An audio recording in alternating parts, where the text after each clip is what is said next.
Ever heard popcorn scream? The secret behind the pop. Get your movie snacks ready, but ever wondered what makes popcorn pop? Imagine if every time you popped some corn, it was actually screaming out in deliciousness. Well, popcorn kernels have a tiny bit of water inside their hard shells. When you heat them up, the water turns into steam, and pressure builds up until the kernel can't hold it anymore, and bam, it explodes. But is it actually screaming? While it's not a scream, the sound we hear is the sudden release of pressure and the kernel turning itself inside out to create the fluffy white snack we all love. The science is simple, but next time you're munching on popcorn, think about the mini pressure cooker that went off to create each piece. A snail's pace isn't just slow, it's record-breaking. When we talk about being slow, we often say it's like moving at a snail's pace.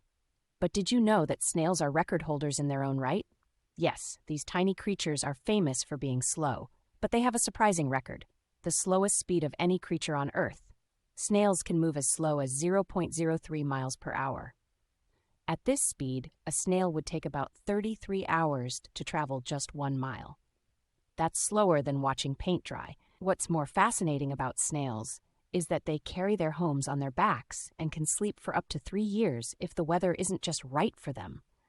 Isn't it astounding how nature works? A snail's life might seem simple and oh so slow to us, but it's perfectly tuned to their survival. Next time when you see a snail, remember, it's a tiny creature living life in the slow lane, and it has all the time in the world to enjoy it. Can birds really talk to us? The surprising talent of parrots. Hey there, have you ever heard a bird talk like a person? You might not believe it, but some birds can mimic human speech so well, it'll make you do a double take. Parrots are the most famous talkers, and they've got a wild skill that blows people's minds. They can learn to understand and repeat words, and some can even use them in the right context. But how does a bird without lips get to gab like us? Well, it all comes down to their brain and a special voice box called a syrinx. Parrots have a powerful brain that's really good at listening and copying sounds. This brain is like a super smart mimic machine. Their syrinx is super flexible and can create a variety of sounds, even complicated ones like human speech. What's amazing is that parrots don't just copy sounds, they can also understand what they mean.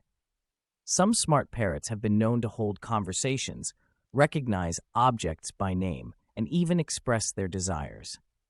It seems like these feathery friends might be closer to conversation partners than pets. So next time a parrot says hello, you might just want to strike up a little chat. Who knows what you'll learn from a talking bird? Melting away.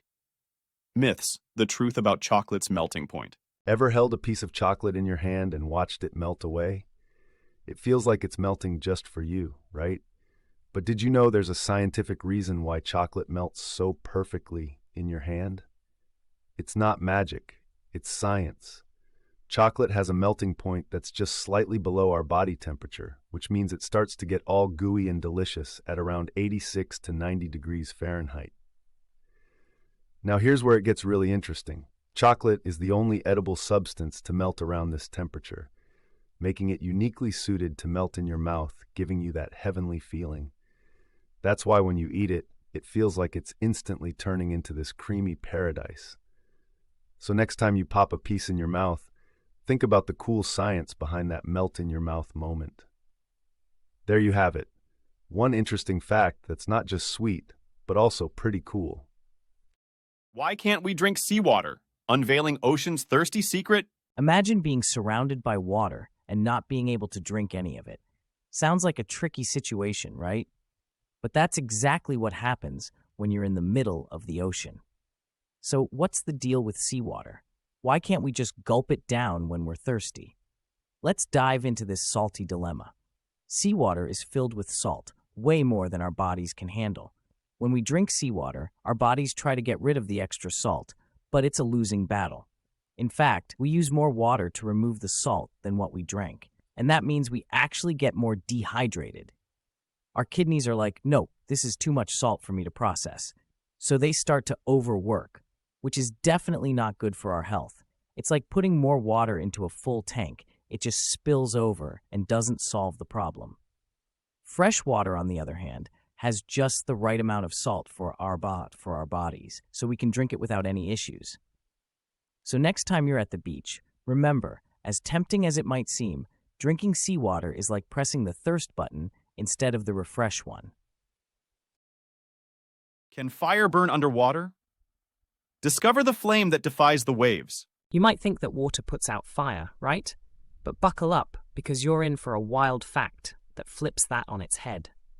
Did you know there's actually a type of fire that can burn underwater?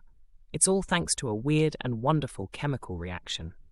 Introducing underwater flares. These specialized devices are designed to work in the deep blue sea. They're not just regular flames. Oh no, they're packed with chemicals, like magnesium, that burn at incredibly high temperatures. When they're lit, even water can't stop their fiery performance. Why? Because these chemicals react to produce their own oxygen. That means they don't need air from the surface to keep burning. They're used by military divers, researchers, and even in emergency sea rescues. So next time someone says fire and water don't mix, hit them with this blazing hot fact. Underwater flares are the fiery, glowing proof that where there's the right kind of spark, fire can burn anywhere, even beneath the waves. The century-long wait for a bloom? The plant wonder that shows patience pays off. Nature is full of surprises, but this fact blows everything else out of the water. Did you know there's a plant that blooms only once every 100 years? Yes, you heard it right, once in a century. This slow-moving star is called the agave americana, or more popularly, the century plant. But wait, it gets crazier. Despite its name, the century plant typically lives for 10 to 30 years. Throughout its life, it conserves energy, almost like it's plotting something big. And then, when the time is just right, it makes its move. It shoots up a tall flower spike that can reach up to 30 feet high, soaring like a plant skyscraper. Once it blooms, it reveals its heart with stunning yellow flowers that reach for the sky, triumphing in a spectacular show of patience and ultimate growth. Afterwards, having achieved its life's mission, the plant meets its end. But the story doesn't stop there. Its legacy continues through the seeds it leaves behind, ready to start the long countdown again. Isn't it amazing how nature teaches us that some of the most incredible things come to those who wait? Walking Trees, The Incredible Journey of Forest Wanderers. Get ready for a journey into the wild where trees walk. It's not a fairy tale, but a marvelous fact of nature. Deep in the damp rainforests of Central and South America, a species of tree is known for walking. Yes, actually moving its location. Meet the Socratia exoryza, commonly referred to as the walking palm, or Kashapona. The tree's extraordinary roots grow from above the ground, like spindly legs ready for an adventure. When the soil nutrients are scarce, or when the tree needs more sunlight, it grows new roots towards the richer ground or light source and gradually walks, albeit very slowly. Over the course of years, it can actually move several feet. A forest full of them looks like a silent gathering of slow-moving octopuses. Imagine walking through a forest where trees might shift places when you're not looking. It's a slow march in the plant world, proving that with patience and persistence, even trees can go places. The eye in space? Is the universe watching us? What if I told you that up in the vastness of space, there's an eye that seems to be looking right back at us? Meet the Helix Nebula, also known as the Eye of God. This stunning space spectacle is actually a giant cloud of dust and gas about 700 light-years away from Earth. It's a planetary nebula, which is the remains of a star much like our Sun. At the end of its life, the star collapsed, and its outer layers got pushed out into space to create this eye-like structure. The rich colors you see in images of the Helix Nebula are made by different gases glowing under the intense UV light from the hot core of the dead star. The white dwarf, the remnant of the nebula's former star, can be seen in the center, like the pupil of this cosmic eye. Even though it's just a coincidence that this nebula looks so much like an eye, it's a reminder of the incredible beauty and mystery of our universe. So next time you gaze up at the night sky, remember, the universe might be gazing back. Can you swim in a pool of syrup? Imagine a swimming pool, but instead of water, it's full of syrup. You might think it would be impossible to swim in, right? But here's a sweet surprise. You can actually swim just as easily in syrup as you can in water. It's all because of viscosity, which is how thick or thin a liquid is. Syrup is thicker than water, which means it has a higher viscosity. However, scientists did an experiment and found out that even though syrup is sticky and thick, it doesn't affect how fast you can swim. The extra resistance is canceled out because you can also push against the liquid harder, which helps you move. So, swimming in syrup won't slow you down, but it will surely make your swim a lot stickier. And guess what? This fun fact is not just sweet. It's also scientifically proven. So next time you drizzle syrup on your pancakes, just think, you could technically swim in this. Follow me for more fun facts.